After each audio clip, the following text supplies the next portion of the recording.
Very good.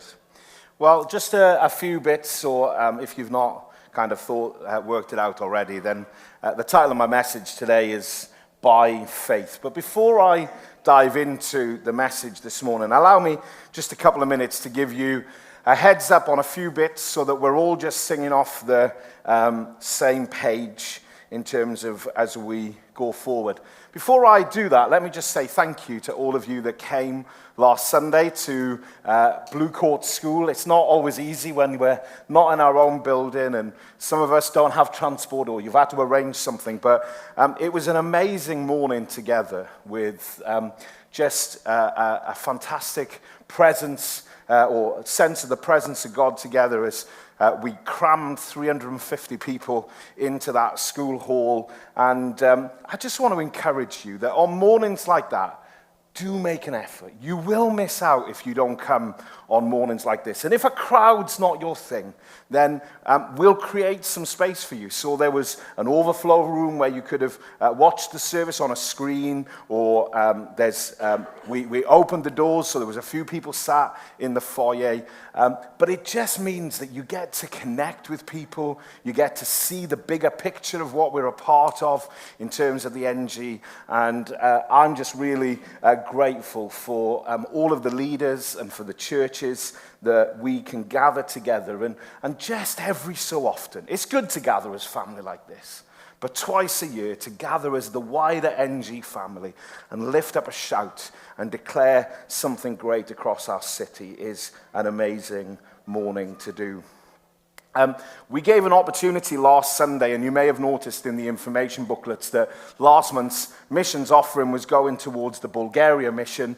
And if you've not had an opportunity to give into that, so Dave and a number of other people from the NG network are going to Bulgaria from the 8th to the 15th of April, and they're going to have an amazing time. And the whole purpose of this offering is so that when the team are out there, they've got some resources on the ground that when they see need, that they're able to meet some of those needs.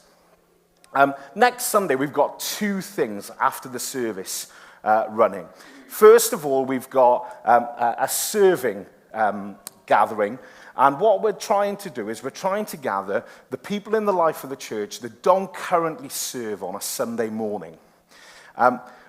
There's some pinch points at the moment, and there's a small number of people doing the work. And we've said it before, but we're going to say it again. We need to all step up, step into place, because we all need to carry some of this weight together. And the cups of coffee don't appear. There's no coffee fairy. They're all made for you. And the welcome that you receive on the door, the technical stuff that happens behind the scenes with computers and the sound desk, and all of these things rely on a small number of people, and we need to grow some of those teams. So next Sunday morning, after the morning gathering, for 20 minutes, we're going to gather in the minor hall. I'm going to talk about those different things. But on the information point today, there's a sign-up sheet, or there's a form that you can fill in if you'd prefer to do it that way, and we will be in contact with you with regards to serving in the life of the church. So it's practical tasks of a Sunday morning around refreshments, sound, technology, welcome, prayer team, all of that stuff that will make everything just move a little easier.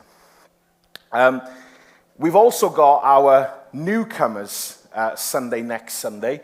So if you've not been to a newcomers, this is for those of you that are new amongst us, that we stop and we have some food together, and you get to answer some questions from us as leaders about the life of the church, and we'll share something about our heart and our vision. So that will be from 1 o'clock. So like I said, the serving bit will be directly after the service, and we'll do that in the lounge, and then 1 o'clock will be our newcomers gatherings. We've also got our breakfast clubs coming up, and I'm just going to give them another little push on the 15th and 17th of April. The last time, some of the leaders had dropped off, so the teams wasn't as strong, and we managed, and we got through those couple of days.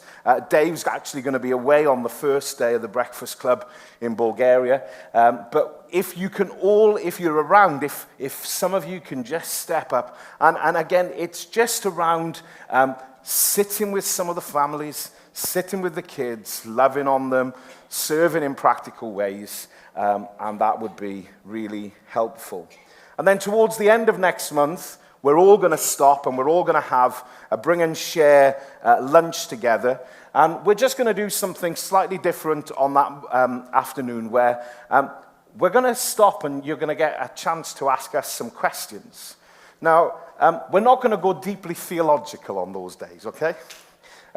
Just because we could get lost in a few hours of conversation. But it's stuff around heart, vision, governance, leadership, all of these different things about some of the ways that the church functions. And that will just be a great morning together. If you do want to ask something that you think they need a bit of time to prepare that question, can I ask you that you either email that to us or that you write that down and you hand them to Samara or I, and we will do our best to be ready to answer some of those questions. And in fact, maybe it'd be helpful just to have a handful of questions anyway, just to get us started. But the whole point of the morning is for us to gather and have some food together. I've also highlighted for a number of, since I got here, the desire for us to start some small group structure that we've not managed to do, either because people haven't hosted or people haven't been available to lead or whatever. So as an interim process, what Samara and I have chatted about doing, one of the things that we did when we were in Leicester was that we would have people around our house once a fortnight, and Samara would cook a simple lunch. We would sit around the table, and there was no set format to the evening, but there was some discussion. We'd always pray with one another. And some of those people, even today, are still some of our closest friends. And what we're trying to do here is we're trying to create something in just maybe a larger setting. And we're going to do a simple meal. So from 5 o'clock, we'll gather here, and from 5:30, we'll serve a simple meal. So it'll be some chili con carne, or maybe a jacket potato, or something really simple that we can do together. And then we'll eat it around tables together. We'll have some discussions in our groups, and we'll always pray for one another before we go home. So can I encourage you that we're going to do that on the last Tuesday of every month? And can I encourage you, there's no charge for that. However, if you'd like to give a donation towards it, you're very welcome. But we just feel that we need to create some opportunity with regards to gathering the people together. And it'd also be good as well that for some of our kids within that setting, for them to have their own space within that time, for them to be able to gather in a smaller group setting.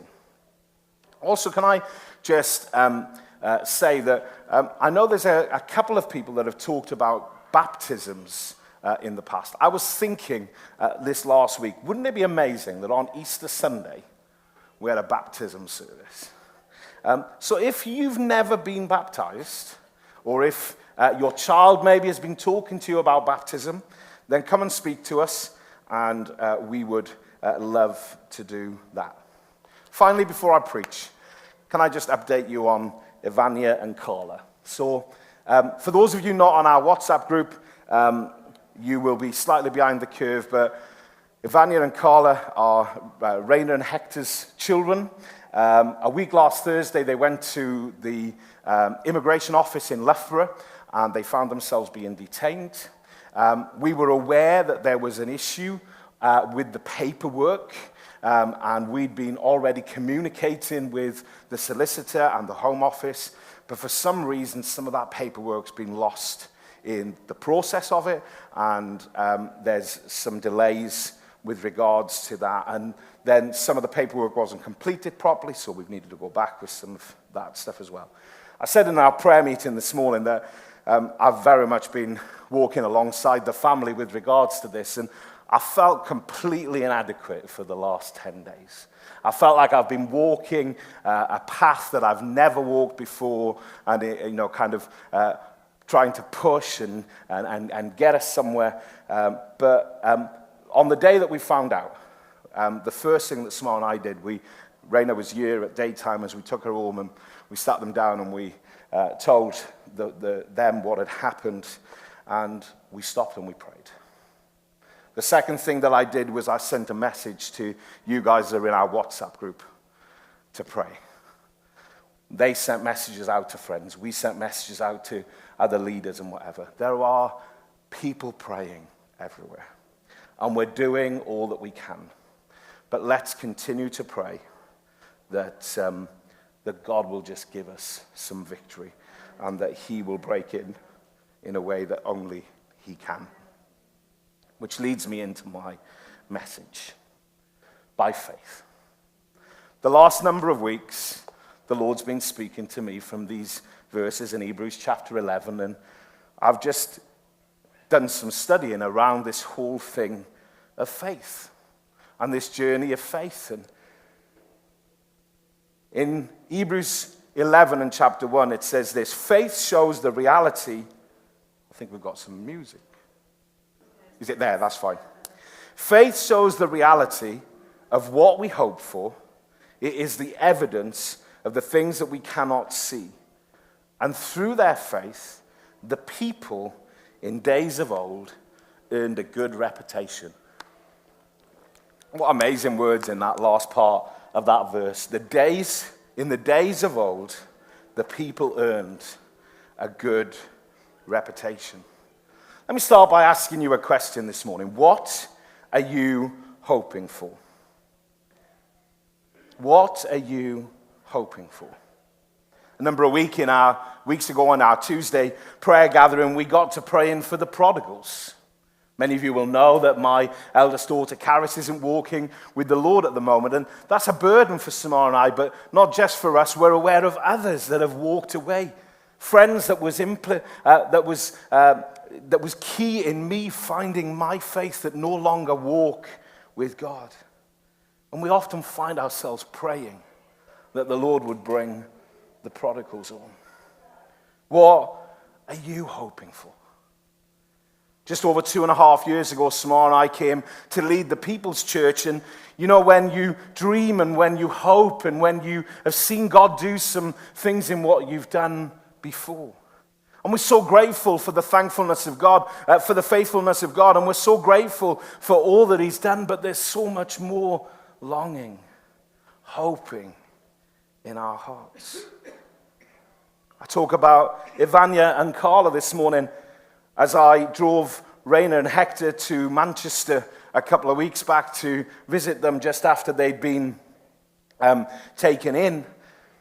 I spoke to the solicitor just before I drove off my driveway. And I said to her, I'm just about to drive to Manchester. And I'm believing I'm going to bring them home. I had hope. I had a longing in my heart that God would do something. And the lady on the other end of the phone, the solicitor, said to me, only a miracle, but you can pray. And we continue to pray. We continue to hope. We continue to long. In the NIV version, these words start with this: faith is confidence in. Faith is confidence in. So not just what are we hoping for this morning, but where is our faith?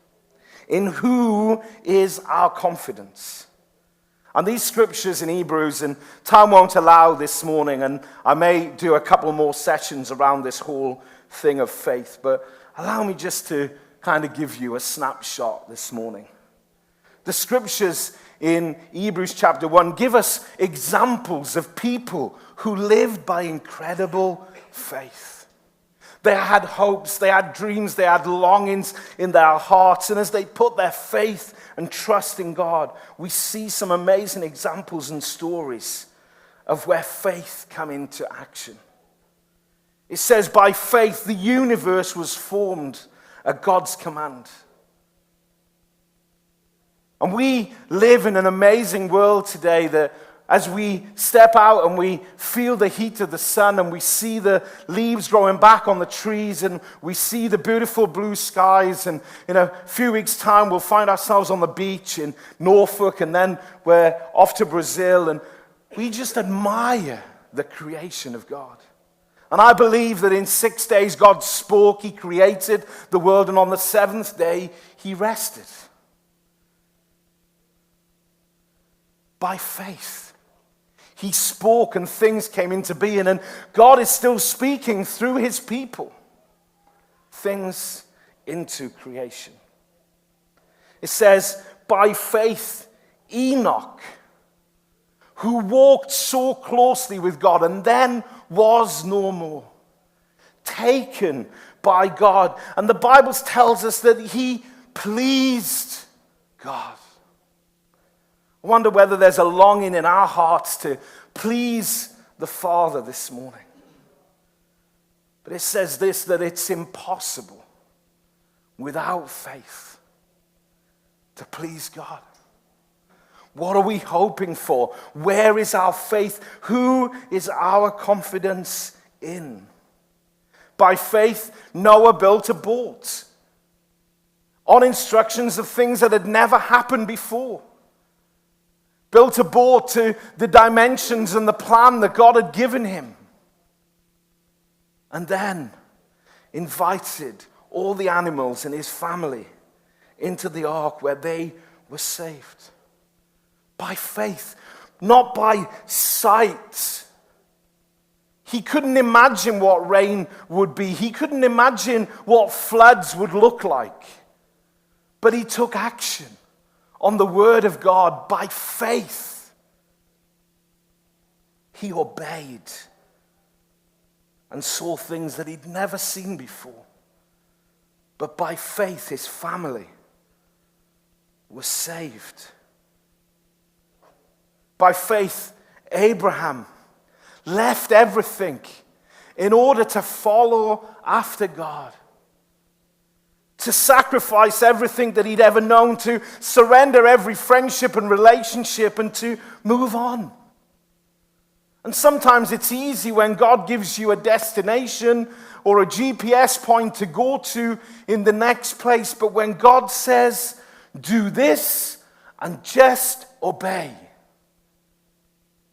Faith in action. In 2012, when we were a part of Eagle's Nest Church, the Lord came and spoke to us about moving on. And I fought with him for about 12 months, and I said, Lord, I love this church. I love our leadership. We were talking about planting out and being a part of all of that, and the kids' work and the youth work was exploding. I'm like, Lord, I don't want to go anywhere. And he took me to these scriptures in Genesis 12 where he says, and Abraham left. And I'm like, okay, God, that's fine. If you tell me where I'm going, I'll go. And he's like, that's not how it worked for Abraham. It's not how it's going to happen for you either.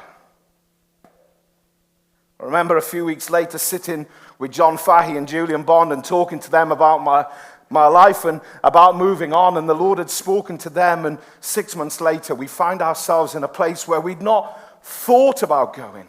We'd not dreamed of going. And in fact, I think I've told the story a year before, Samara told me that she would never go to Leicester. So when that invitation came, I went, don't think I'm going there. But the Lord. And where you just lay it down.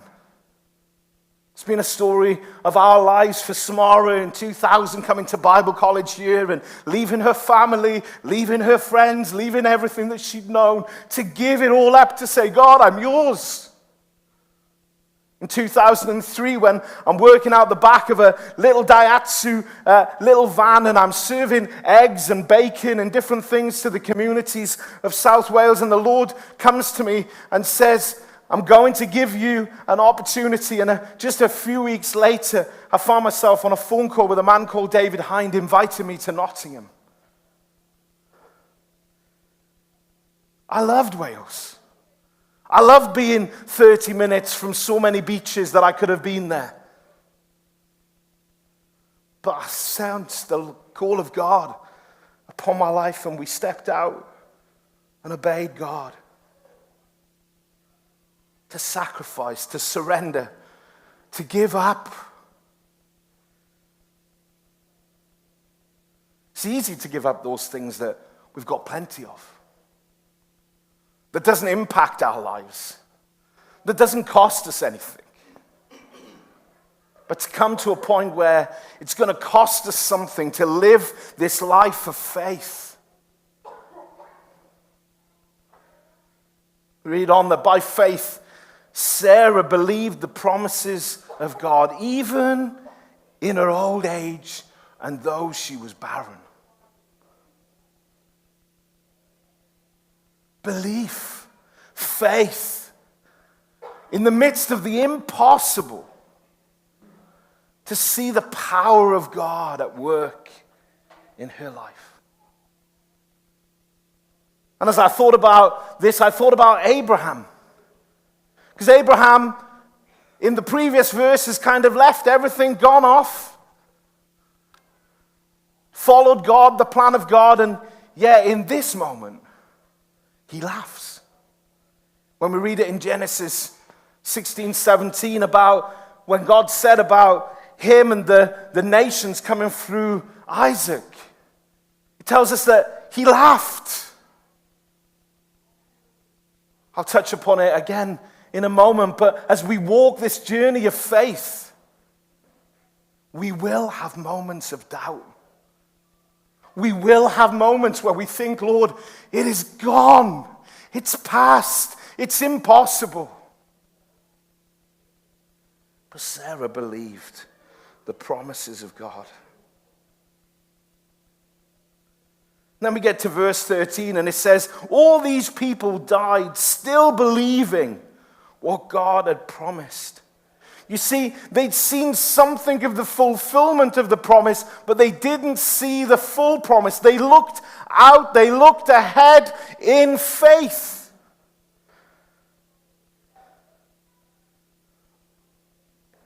They trusted, they obeyed, despite not having a clear view of the future.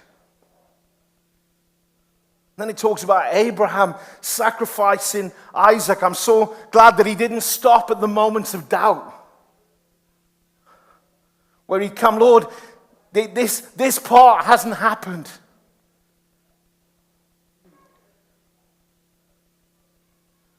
But he took Isaac up the mountain and he was prepared to sacrifice him. Why? Because God had spoken a promise.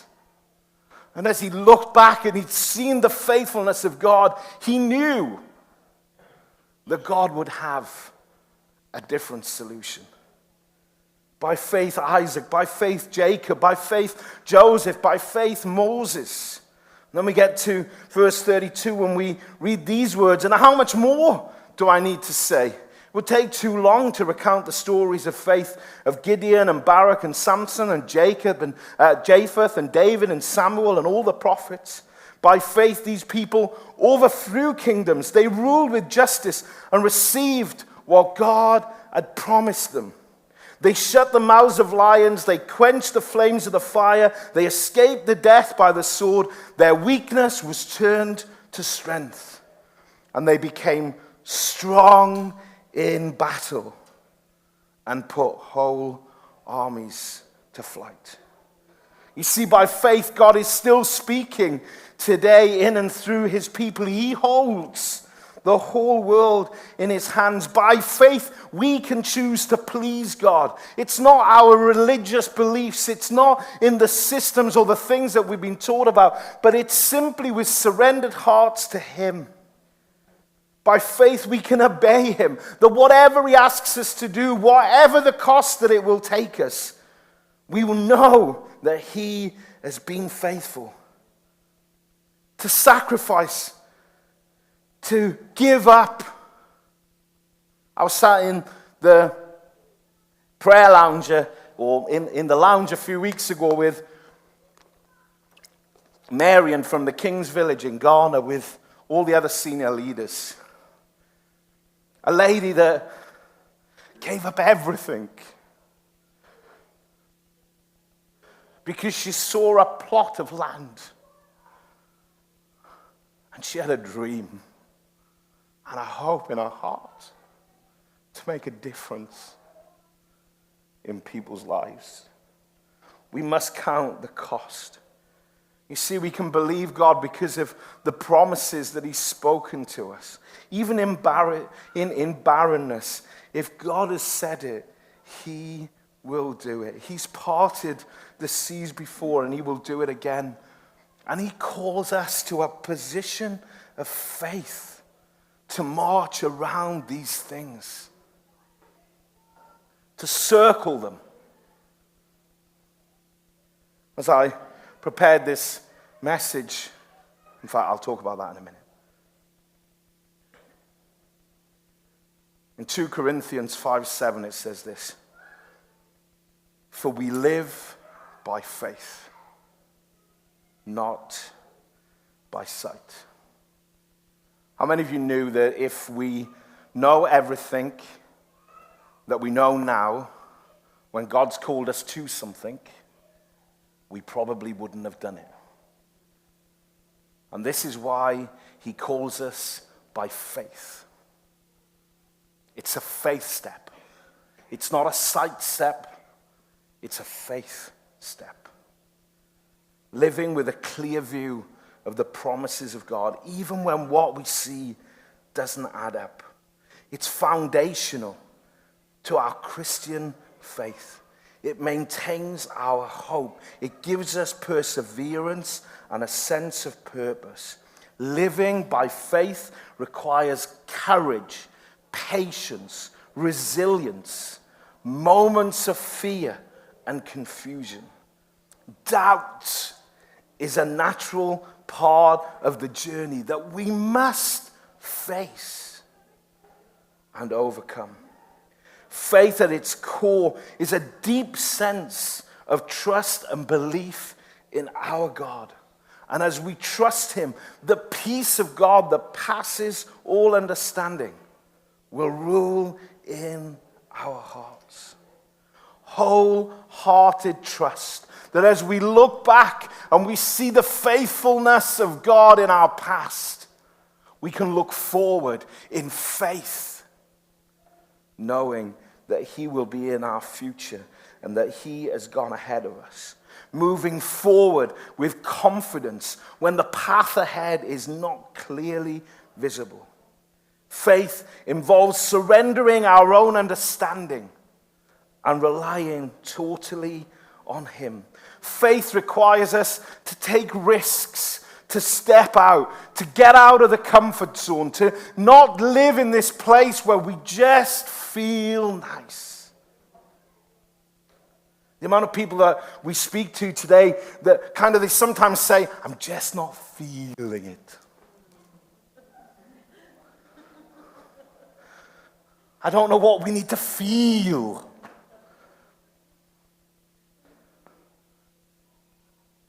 If we only do something by our feelings, we'll never do anything. But it requires us to step out, to come out of the comfort zone.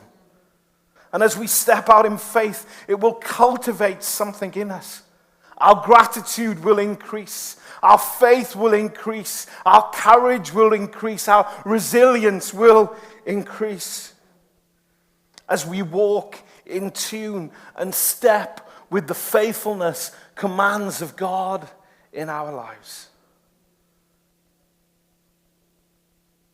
And he calls us to this journey together, to walk together, to go in faith together, to believe God together.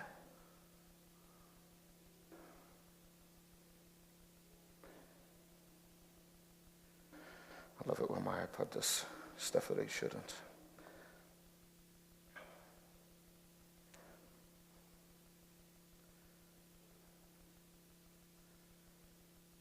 In 2 Chronicles 20, verse 12, we find these words.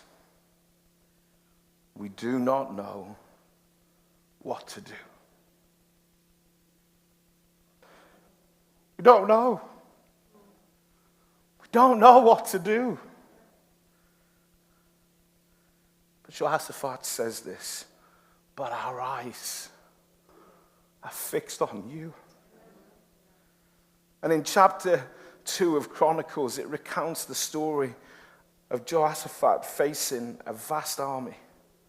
And the scriptures highlight his faith, his prayer, and the miraculous victory that they were to walk into.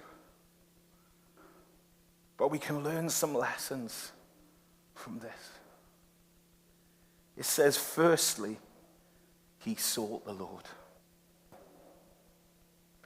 He sought the Lord. And church, I want to encourage you this morning to be seeking the Lord. To get into his presence, to find his purpose, to find his plan for your life. To seek him. Secondly, in verse 3 as well, we read that he declared a fast. And maybe for some of us, we need to spend some time seeking the Lord, where we will spend some time fasting from something. And as we fast, we dedicate that time to spending more time to seek him in his presence. Then in verse 4, we read this. So he sought the Lord, he declared a fast, and the people came together to inquire of the Lord. You see, as the leaders, we need to be up front. We need to lead the way. We don't always get that stuff right. But the people, we are a family. We are an army together. And the Lord is calling us to a place of deeper faith and walking with one another. Then it tells us this, that they acknowledged the Lord. They stood together and they gave him praise, and they lifted up how wonderful that he was and declared how awesome that he is, even in the midst of a battle.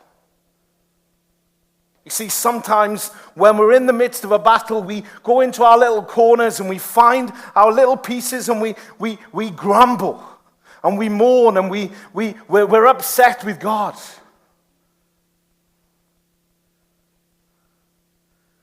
But let's keep declaring in those moments how great he is, how wonderful he is, that his faithfulness in our past,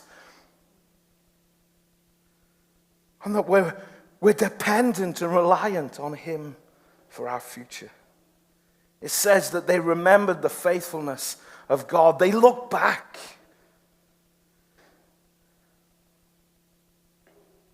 And they declared that they needed his power, that he reigned sovereign over them. We do not know what to do, but our eyes are on you. When we don't know what to do, what do we do?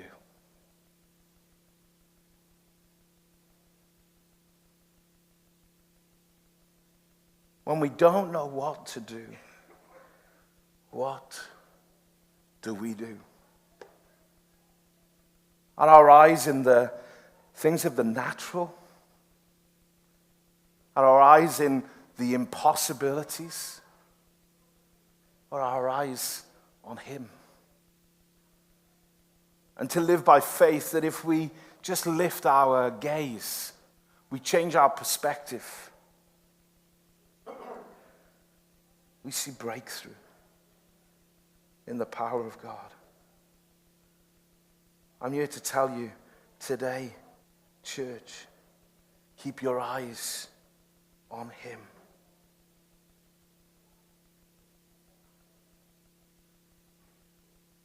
Keep your eyes on him. In response to Jehoshaphat's prayer, the Spirit of the Lord, the scripture tells us, came upon Jahaziel. And this is what the Lord says to you, Jahaziel declared. And I want to declare this word over our church this morning. Do not be afraid or discouraged because of this vast army. Whatever you're facing, whatever is in your way, whatever you need to conquer, I'm here to tell you, do not be afraid. Do not be discouraged. I'm here to tell you that the battle is not yours, but it's God's. And as we've already declared, he wears the victor's crown. He wears the victor's crown. He's already in our victory. He goes on and says, you will not have to fight this battle.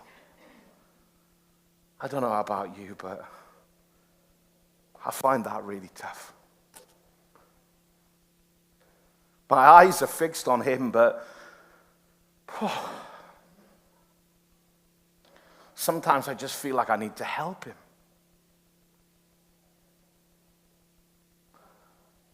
Sometimes I feel like I could just move things along.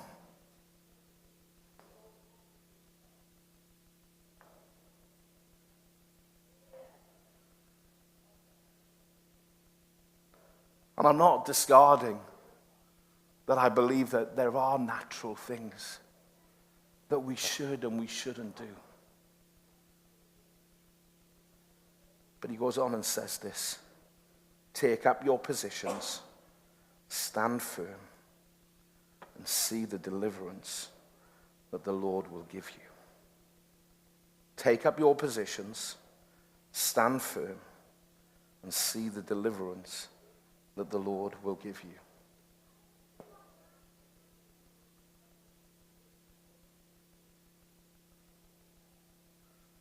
The last 10 days for us have been a real challenge. And more of a challenge for this wonderful family. But in verse 16, it says this. And for those of you that were at the All Together last week, Joe Reed brought an amazing word around the march. But it says this in verse 16. Tomorrow, march out. And I just sense that that's the word of the Lord to us, but maybe specifically for some people here today. Tomorrow, march out. Yesterday afternoon, I found myself in Loughborough, which is where the girls were detained. And they've got a home office there, a reporting centre. And I found myself marching around the walls, declaring victory, declaring that he's with us, declaring release, declaring all that he is able to do. And I wonder, over these next couple of days, Samar and I are going to go again tomorrow. We're going to go again on Tuesday. We're going to march out. We're going to march around. And we're going to take some victory. And some of you might want to join us. There's the inconvenience of you, or for you, that you need to get to Loughborough. It's on our journey home. But on Monday or on Tuesday, between 3:30 and 4:30, we're going to march around that centre. And we're going to believe God together for something to move. And maybe if you're not able to join us in Loughborough, maybe someone might be willing to open the doors here for you to gather together, or maybe in someone's house. But we're going to pray. One of the words that, as we prayed on Tuesday morning, Anne brought a word around in Daniel 3:30, where it says, and the king promoted Shadrach, Meshach, and Abednego.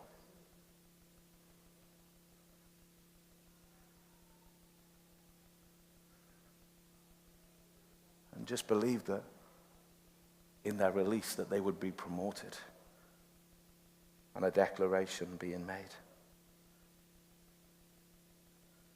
But their response was this. Early in the morning, they left for the desert of Tekoa.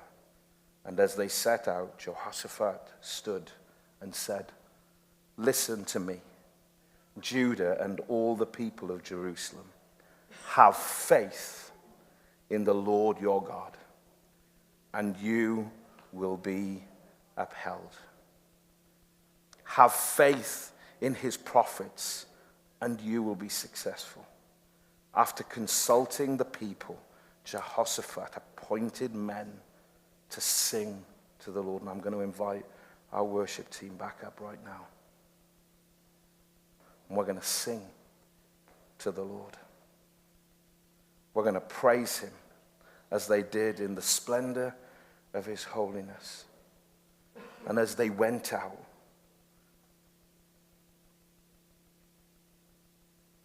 at the head of the army, saying, give thanks to the Lord, for his love endures forever. And I just wonder whether we could stand. And maybe this is just where we're going to just land this morning. In your hearts, out loud, we're going to declare together, give thanks to the Lord, for his love endures forever. Give thanks to the Lord, for his love endures forever. Give thanks to the Lord, for his love endures forever. Give thanks to the Lord, his love endures forever. Give thanks to the Lord, for his love endures forever. Jesus. Let's worship together.